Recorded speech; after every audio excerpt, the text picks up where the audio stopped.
Olá, queridos alunos do sexto ano.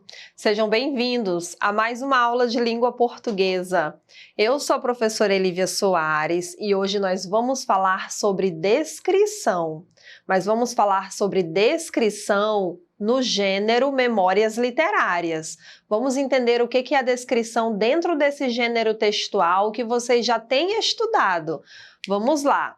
Para a gente iniciar, nós vamos ler um texto, do gênero Memórias Literárias, para que depois eu explique para vocês o que é a descrição e como ela funciona no gênero Memórias Literárias. Vamos lá, leiam comigo, se concentrem bastante, prestando atenção na história, intitulada Eu e o Mar, de Maria Manuel Oliveira, a autora desse texto.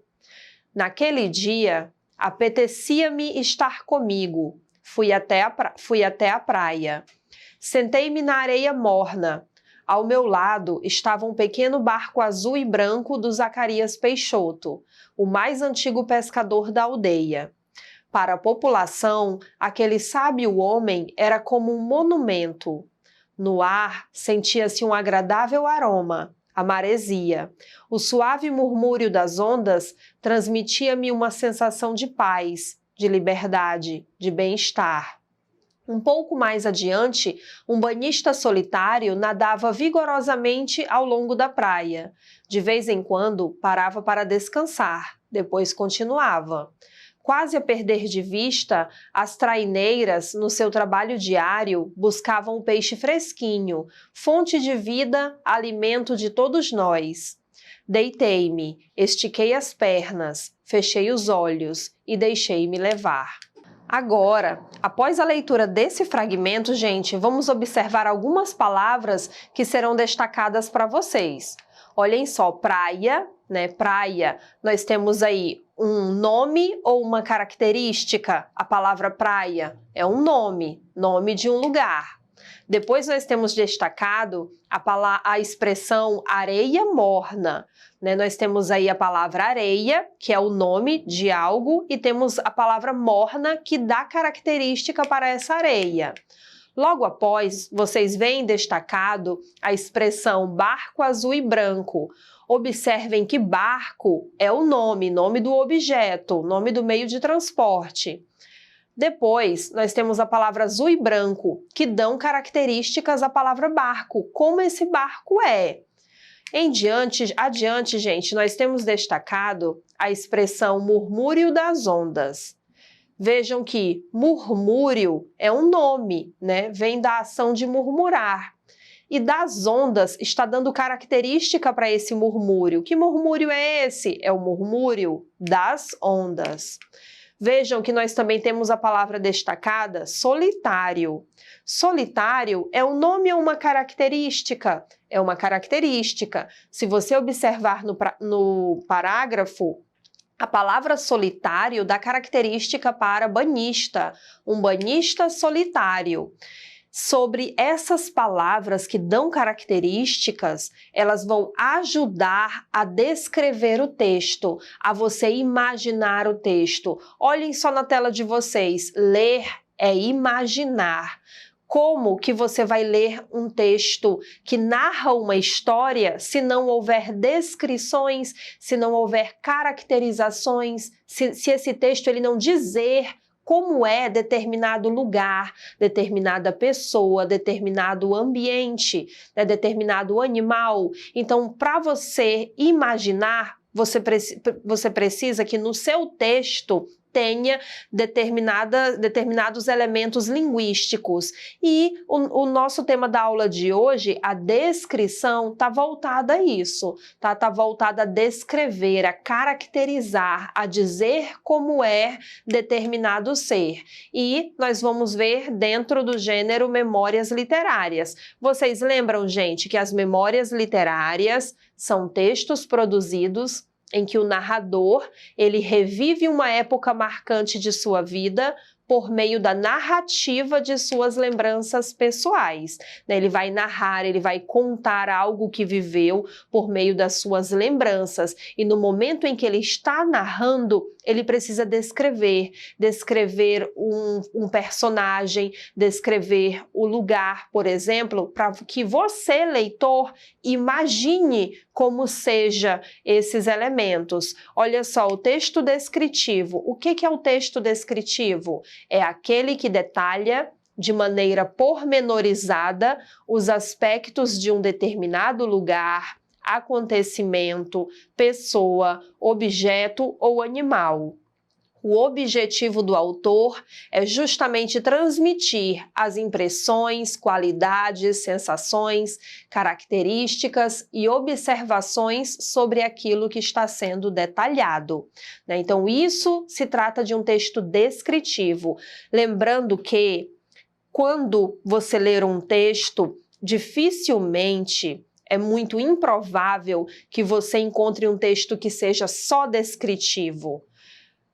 Ali, em um determinado texto, vai aparecer outros elementos, por exemplo, o texto narrativo, né, que conta um fato, conta uma história, seja real ou fictícia. Dentro você tem a descrição, então vai haver textos que vai, por exemplo, predominar a descrição, a descrição ela vai ser mais evidenciada em determinado texto. Já tem texto que vai ter descrição, mas que vai ser uma tipologia, né? A descrição não vai ser tão evidenciada.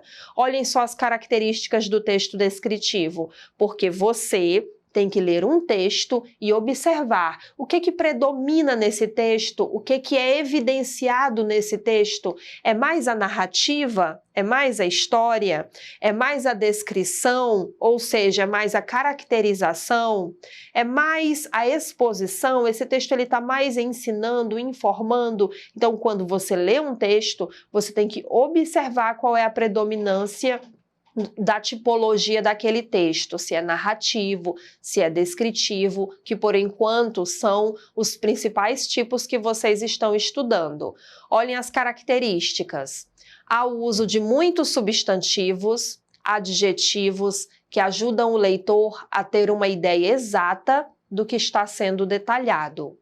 Outra característica é o uso de verbos de estado, como ser, estar, permanecer, parecer, ficar, continuar, entre outros.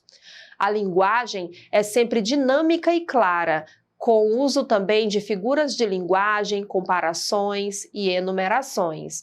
Aqui pontuamos 3 características, vou pontuar mais algumas para vocês, mas para explicar, né, para vocês entenderem melhor, o primeiro ponto: você precisa de adjetivos. Os adjetivos, eles dão características aos substantivos. A mesa branca, a mesa redonda, o homem pálido, o homem inteligente. Então vejam que os adjetivos eles são necessários para você caracterizar. E aí você tem a imaginação de como é esse ser. Sem a descrição, você não sabe como é determinado ambiente, determinada pessoa, determinado acontecimento, determinado animal. O segundo ponto diz verbo ser, estar. Olha só, o verbo ser, o homem é inteligente, o homem é sábio. Quando você, olha só a forma verbal vem do verbo ser. Então você precisa desses verbos para que eles ajudam a caracterizar. E ajudando a caracterizar, o seu texto ele vai se tornar descritivo. A linguagem é sempre dinâmica e clara e o uso das figuras de linguagem, como comparação. Quando você compara uma coisa com outra, você está também auxiliando, é um recurso que auxilia na descrição. Continuando as características do texto descritivo. Nesse tipo de texto, também são pontuados detalhes físicos, como altura, textura, peso, comprimento, dimensões, clima, função, mas também aspectos psicológicos e comportamentais, como personalidade, caráter e humor. Quando se descreve objetos, por exemplo, é feita uma descrição física, mas pode ser também sensorial, relacionada ao tato e ao olfato. No de um lugar, além das características físicas, podem ser detalhados o ambiente econômico, político ou social. Já no caso de texto descritivo sobre pessoas, é possível retratar tanto os detalhes físicos como os psicológicos, né? Daí nós chamamos de descrição objetiva e subjetiva. E você não descreve apenas aquilo que vê, você também descreve subjetivamente, demonstrando ali os aspectos psicológicos, comportamento, mostrando ali emoções, sentimentos, a descrição subjetiva. Além disso, você também pode descrever utilizando outros sentidos, como olfato e paladar. Tal alimento tinha o gosto o cheiro da terra, né? Você pode também fazer esse tipo de descrição. Para a gente finalizar, vamos ler um trecho de Memórias Literárias e observar a descrição dentro desse texto. Observem, gente, vamos ler, prestem bem atenção. Vamos ler esse texto e observem as descrições do lugar, das pessoas, para que você entenda que sem as descrições, o gênero Memórias Literárias, ele não teria a mesma expressividade, ele não teria o mesmo sentido. O leitor não teria a mesma imaginação. Vamos lá. O Olho de Vidro do Meu Avô, de Bartolomeu Campos de Queiroz, né? É o autor. Minha avó, que morava em seu olho esquerdo, se chamava Lavínia. Mulher alva como as nuvens, macia como as nuvens, leve como as nuvens e com cheiro de alfazema. Suas mãos eram longas e as unhas brilhantes de tanto esfregar a roupa. No dedo, uma aliança de ouro com data gravada. Nas orelhas, um par de brincos, presente da sua mãe. Meu avô se vestia e partia com o olho direito aberto. Sabia onde o amor o aguardava. Nas tardes, Lavínia se assentava à porta da casa, em uma cadeira de palhinha bem trançada. Deixava as janelas abertas para entrar a luz do poente. Com a agulha na mão, ela bordava. Com o dedal de prata, protegia os dedos. Não perdia o sorriso de quem sabia ter passado sua vez. Meu avô apontava no fim da rua. Ela dobrava o bordado, mesmo parando no meio das pétalas. Depois do jantar, só se interessava pela voz do Brasil, e como era alta e longa a voz do Brasil. Vejam, gente, como foi importante a descrição como é importante a descrição no gênero Memórias Literárias. Vamos analisar aí o primeiro parágrafo. No primeiro parágrafo, nós vimos a descrição física da avó de Lavínia, como foi importante descrevê-la para você entender, para você imaginar como era a avó dela. Mulher, alva como as nuvens, macia como as nuvens, daí foi utilizada a comparação. Olhem como eram as mãos dela, suas mãos eram longas, as unhas brilhantes de tanto esfregar a roupa. Você conseguiria imaginar a avó da Lavínia sem a descrição? Não. Vejam como a descrição ela é de fundamental importância no gênero Memórias Literárias. Encerramos nossa aula sobre descrição no gênero Memórias Literárias e assistam essa aula novamente. Acessem a plataforma Eduque Acre. Obrigada.